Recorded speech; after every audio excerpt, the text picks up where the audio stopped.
नमस्कार दोस्तों, आज मैं आपको मल्टीमीटर के बारे में बताने वाला हूँ। ये डिजिटल मल्टीमीटर है और बहुत सस्ता मल्टीमीटर है। ये आपको मार्केट में 150-200 रुपये तक का मिल जाएगा। और एक और चीज़ बताना चाहता हूँ कि जिसको बिजली का काम आता है या नहीं आता है, सभी को ये अपने पास रखना चाहिए। ये एकदम बेसिक चीज़ें हैं, जैसे घर की नॉर्मल सी चीज़ों के लिए आपको किसी पे डिपेंड नहीं रहना पड़ेगा, बिजली वालों को ढूंढना नहीं पड़ेगा। आप खुद से चेक कर सकते हो और फिर ठीक कराने के लिए उनको बुला सकते हो। तो ये चीज़ें सबके पास होना मस्ट है मेरे हिसाब से। तो आप इसे ऑनलाइन भी मंगवा सकते हैं, और आप दिल्ली में तो चांदनी चौक में जो लाजपत राय मार्केट है वहाँ पर बड़े आराम से 110 में, कम से कम 110 में मिल जाएगा। सबसे सस्ता है, सबसे बढ़िया है और सबसे ठीक वो रीडिंग देता है। ये इसके साथ ये 2 प्रोब मिलते हैं। सबसे पहले देखोगे, आप समझने की कोशिश कीजिए। वोल्टेज V होता है, एम्पियर करंट होता है, बस ये समझिए। और कोई ज़रूरी नहीं है कि आपको इतना टेंशन लेना है, आप धीरे धीरे करके सीख जाएंगे। बहुत सारे यूट्यूबर्स ने इस पे वीडियो बना रखा है, तो जब भी आपको डाउट हो आप चेक कर सकते हैं और आपको समझ में आ जाएगा। बेसिक से बेसिक चीज़ें आपको समझ में आ जाएगी। आपको कम से कम ये तो समझ में घर की थोड़ी बहुत आती होंगी कि घर की जो सप्लाई है 230 वोल्ट या 240 वोल्ट, तो वोल्टेज होता है, करंट उसमें से फिर करंट अलग होता है। तो ये सब थोड़ी बेसिक चीज़ें आप समझ लेंगे तो और भी सिंपल पड़ेगा। तो ये आप देख सकते हैं। हमारे थोड़ा सा और समझने की कोशिश कीजिए। घर में जो सप्लाई होती है वो AC होती है। AC मतलब वेव की तरह, साइन वेव। तो ये वोल्टेज AC है। अगर हमें कभी भी घर का वोल्टेज नापना होगा तो हमें इस नॉब को इधर लाकर ही नाप सकते हैं। ये वोल्टेज DC है। अब आप DC नहीं समझ पा रहे हैं, जो बैटरी होता है वो आउटपुट आपको DC देता है। और भी कई चीज़ें हैं, जैसे कंप्यूटर आप यूज़ करते, कंप्यूटर की पावर सप्लाई है जो बोर्ड पे लगती है वो DC होती है। ऐसी बहुत सारी चीज़ें हैं जो DC पे काम करता है, वो आप इससे चेक कर सकते हैं। यहाँ ओम लिखा हुआ, ये रेजिस्टेंस नापने के लिए होता है। रेजिस्टेंस भी एक कंपोनेंट होता है, उसको नापने के लिए होता है। तो सबसे बेसिक से शुरू करते हैं हम लोग कि हम इसको लेंगे और हमें कुछ नहीं आता और हम इसे कैसे यूज़ करें और कैसे क्या वो करें, समझने की कोशिश करते हैं। तो सबसे पहले आप देखिए, इसमें है कंटिन्यूटी, बीप का एक स्पीकर टाइप का या बीप टाइप का साइन बना हुआ है। तो सबसे पहले आप उधर ही जाइए। अब इसको मैं थोड़ा सा आपको बताने की कोशिश करूँगा कि ये किस लिए होता है। ये आपका कंटिन्यूटी टेस्ट करने के लिए होता है। कंटिन्यूटी मतलब बीप आएगी अगर कंटिन्यूटी होगा। सिंपल तरीका है, मैं आपको कोई तार से समझाऊं कंटिन्यूटी को तो वो ज़्यादा आप लोगों के लिए अच्छा होगा।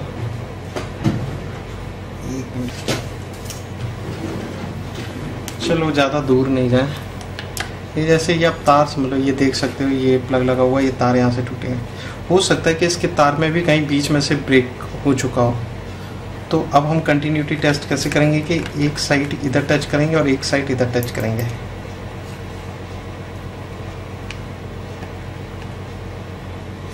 इसका मतलब ये देखिए, इसका मतलब ये है कि ये तार कहीं से भी टूटा नहीं हुआ है और आपस में जुड़ा हुआ है। ये तार पूरी तरह से ठीक है। तो देख लीजिए, ये हमें घर में बैठे बैठे पता चल गया कि ये तार बिल्कुल ठीक है। इससे हमें कहीं जाना नहीं पड़ा, किसी को दिखाने की ज़रूरत नहीं पड़ी। घर में स्पेयर पड़ा हो तो आप इसे ऐसे ही चेक कर सकते हैं। तो यहाँ से इस जो कंटिन्यूटी से इसका यूज़ बहुत जगह होता है, बहुत जगह। कई चीज़ें ख़राब हो जाती हैं, उसको कंटिन्यूटी टेस्टर से ही हम चेक करते हैं। जैसे कोई इलेक्ट्रॉनिक्स आइटम है, जैसे आप समझ लीजिए गीज़र है, गीज़र की कॉइल ख़राब हो गई या गीज़र के उसमें पानी आ रहा है, तो हमें देखना है कहीं से कोई शॉर्ट है नहीं है, तो वो हम इसकी मदद से चेक कर सकते हैं। कोई भी चीज़ कहीं से शॉर्ट है, कुछ भी है, वो हम इसकी मदद से चेक कर सकते हैं। कोई भी तार बीच में से ब्रेक और हमें पता नहीं चल रहा है इंटरनल ब्रेक है, वो भी हम इससे चेक कर सकते हैं। तो मेन जो ये होता है, ये आपका कंटिन्यूटी टेस्ट यहाँ से आप कर सकते हैं। अब मैं आपको इसमें ये के बाद अब शुरू करते हैं कि घर की सप्लाई। जैसा मैंने आपको बता रखा है कि घर की सप्लाई होती है AC वेव। तो ये वोल्टेज दिख रहा होगा आपको, और वोल्टेज पे एक AC का मार्क होगा। साइन वेव को ही वो कहते हैं, देख सकते हैं आप, ये साइन दे रखा है AC का है। इसमें एक प्रिकॉशन लेने की बहुत ज़्यादा ज़रूरत है कि कहीं आपसे कुछ गड़बड़ ना हो जाए। तो कभी भी अगर आपको ये लगता है कि क्या कहते ये कहीं ख़राब ना हो जाए, तो ये एक ही कंडीशन पे ख़राब होगा, अगर आप जो मेज़र कर रहे हैं और आपको पता है कि अंदाज़ा उसका इतना है, आपको रेंज उससे ऊपर सेट करनी है। फॉर एग्ज़ाम्पल आपको ये पता है कि घर की सप्लाई 220 से 240 वोल्ट है और आप इसे मेज़र करना चाहते हैं, तो मेज़र करते समय अगर आप 200 वोल्ट पे रख देंगे तो ये फूक जाएगा। हमेशा ये से वोल्टेज नहीं, हर चीज़ के साथ है। जितनी वैल्यू आप मेज़र कर रहे हैं, रेंज उससे हमेशा ऊपर होनी चाहिए। अगर मैं 240 वोल्टेज मेज़र कर रहा हूँ, मुझे पता नहीं, लेकिन अप्रॉक्सीमेटली मुझे पता है 240 आएगी या 220 आएगी या 210 आएगी, मुझे अंदाज़ा नहीं है, 250 भी आ सकती है। तो मैंने इससे ऊपर वैल्यू रखी है और मैं यहीं पे ऐसा वो है, क्या कहते हैं, सॉकेट है, उसमें डाल के आपको वोल्टेज भी बताता हूँ कितना आ रहा है।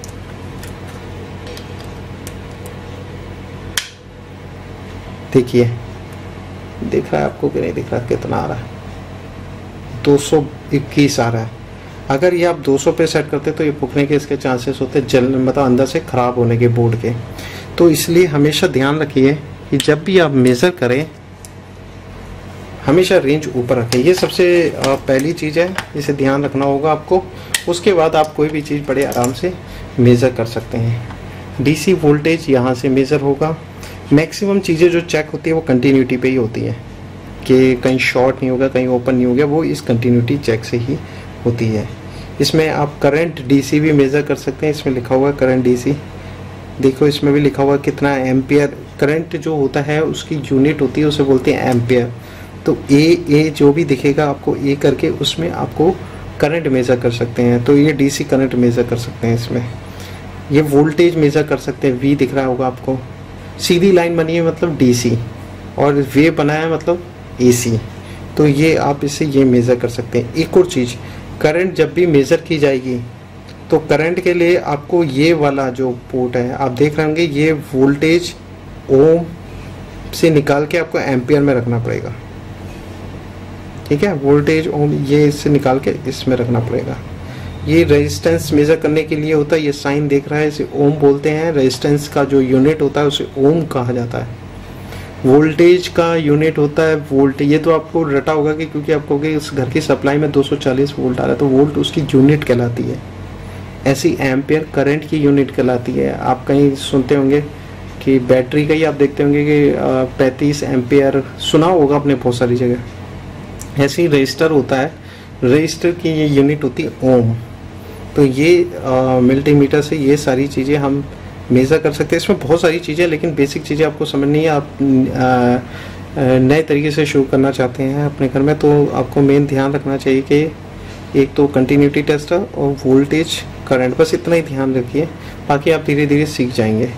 एकदम से सारी चीज़ कंफ्यूज कर देंगे, फिर आप अगर माइंड सेट बनाएंगे इसे परचेस करने का, फिर आप खरीदेंगे नहीं। लेकिन इसका बहुत यूज़ है, मैंने देखा है। और देखिए, कई लोग जो चेक करने के लिए सीरीज़ बल्ब का भी यूज़ करते हैं। सीरीज़ बल्ब में मेरे पास भी है सीरीज़ बल्ब, मैं थोड़ा सा दिखाता हूँ आपको। इसमें ये दो नॉब होते हैं, इससे चेक करते हैं। एक बल्ब लगा होता है, ठीक है, ये दो नॉब होते हैं। एक वो उसमें लगा होता है, एक प्लग होता है इस तरीके का जो उसमें लग जाता है।